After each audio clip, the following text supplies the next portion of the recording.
Our guest today is Aaron Prisk, who's our IST alum at Penn State DuBois. So let's get started with an introduction. Aaron, please introduce yourself to us. Sure. My name is Aaron Prisk. I'm a local Pennsylvanian born and raised. I have two amazing kids. I attended Penn State DuBois, graduated in 2012 with my IST degree. I'm currently working as a community engineer at Canonical, the makers of Ubuntu. And before that, I was a network administrator and an IT director at two local school districts. Could you just get into a little more detail in terms of your journey working in IT so far? So I actually started my IT path only about 3 months after I graduated with my associates. I was approached by a member of the West Branch School District who said they had an opening, and I applied and got the position of a network administrator. I worked there for about 6 years. It was a great job, a phenomenal starting position, and I ended up taking a position even closer to home at the Curwensville School District, which was my alma mater, as their IT director. I worked there for about 4 years, and then just recently I took a position with Canonical as a community engineer, and that is a international full remote job. So it's been a bit of a change. That seems to be the trend these days, working remotely, giving us more flexibility, of course, and you could be working from pretty much anywhere. I know Canonical is associated with Ubuntu. Maybe you can tell us a little bit about the relationship. Ubuntu Linux is probably one of the most popular Linux operating systems. It's been around for over 20 years now, and Canonical is the parent company that really started it and funds it and fosters it. So my role as a community engineer is to try to take the millions of users and contributors out there to try to help foster growth and promote them and support them. So it's an exciting position to be in. It's something I've been very passionate about for a very long time. I mean, there are so many end users out there, of course, using this distribution of Linux operating system.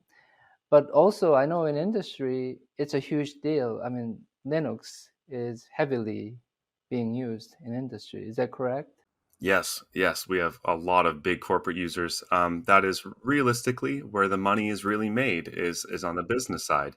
But it's a nice combination between the public contribution and the business side, and it all just kind of works together in harmony. So could you tell us a little bit about the role of your education at Penn State DuBois in your career development so far? So I actually started at another university, and I distinctly remember asking my advisor at that school when I was going to start doing more hands-on, like visual IST work, and they said, "Oh, maybe the third or fourth year," which was not an answer I like to hear. So that evening I emailed Jason Long and just said, I'm considering changing schools. Can you tell me more about the program?" And I remember his email in quote said, "You're gonna be tearing computers apart and putting them back together on day one," which that's all I needed to hear. And I immediately transferred to Penn State DuBois. I really think that type of hands-on visual learning program was huge. I think it was really the catalyst for my career. And I've tried to incorporate that same mentality that I think the IC program employs in my internships and my student mentorships that I've tried to host over the years.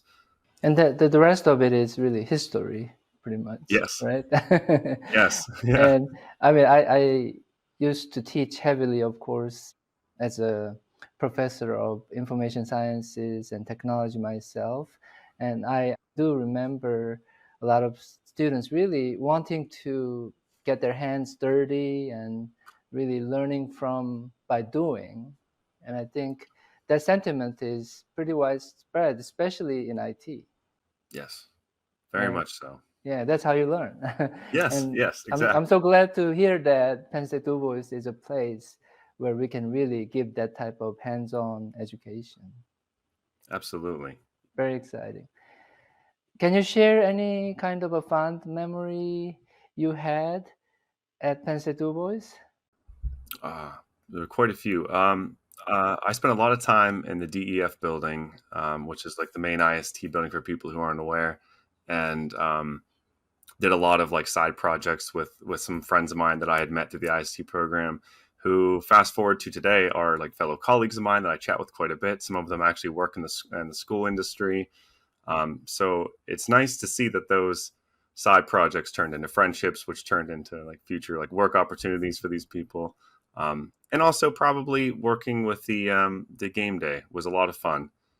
So that I really enjoyed working with that. I thought it was actually kind of it was enjoyable from like the gaming aspect, but also we got to employ some of the actual skills we were learning in class in a more practical sense. Maybe you can tell us a little bit about what the game day is and educate us. Yeah, so there's an annual game day where members of the public can come and play video games, and the students from the IST program can volunteer to help run it. So there's a lot of like logistical work, and there's some networking that has to go involved. So it's a good opportunity for those, I think, the students to get some good like public speaking skills, interacting with the fellow students and the members of the public. Like I said, planning and logistics. So it's a lot of fun, I think, for everyone involved.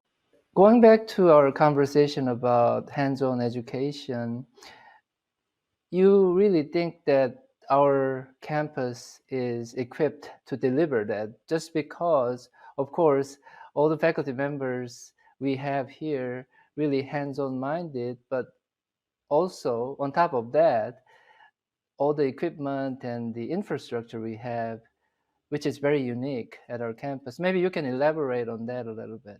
Yeah, and I think the smaller class size is a huge component of that.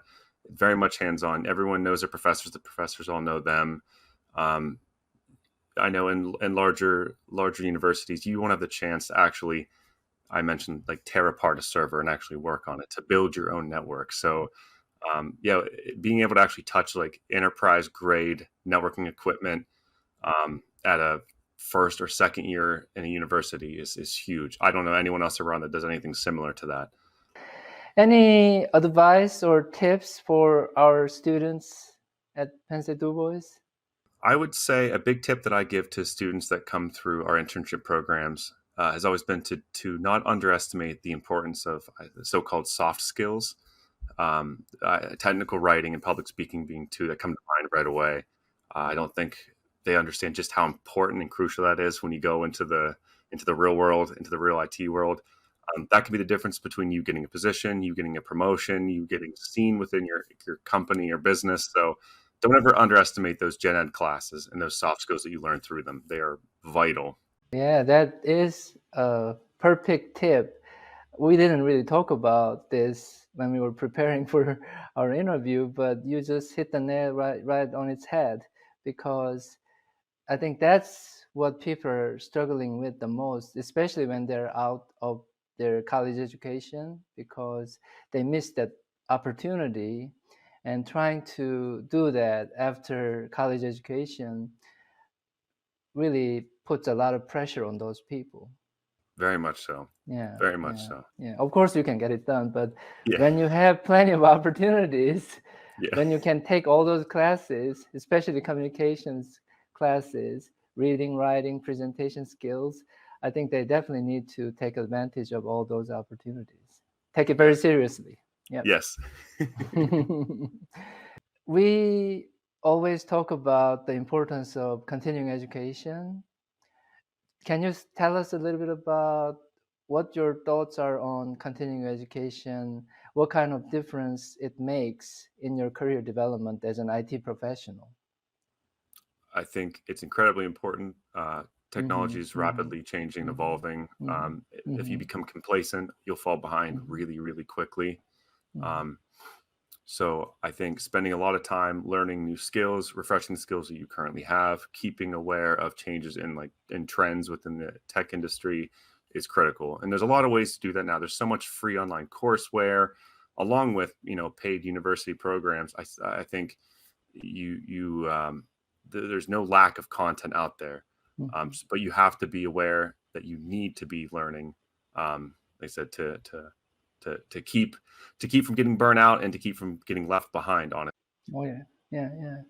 And that's how you avoid falling behind, and as well as, I guess, getting ahead of the crowd, because you keep improving yourself and you know what is really going on in your industry, and that's how you can focus on a particular area of your interest, and that's how you know what that is. So yeah, continuing education is really critical. Any kind of volunteering you're enjoying these days to help the community, to help the society? The last few years I've been helping with a nonprofit actually based out of Ontario, Mm-hmm. Canada. They Mm-hmm. take donated computers from the government or for private industry, and then we repurpose them with some software and tools that my teacher friend of mine actually we came up with.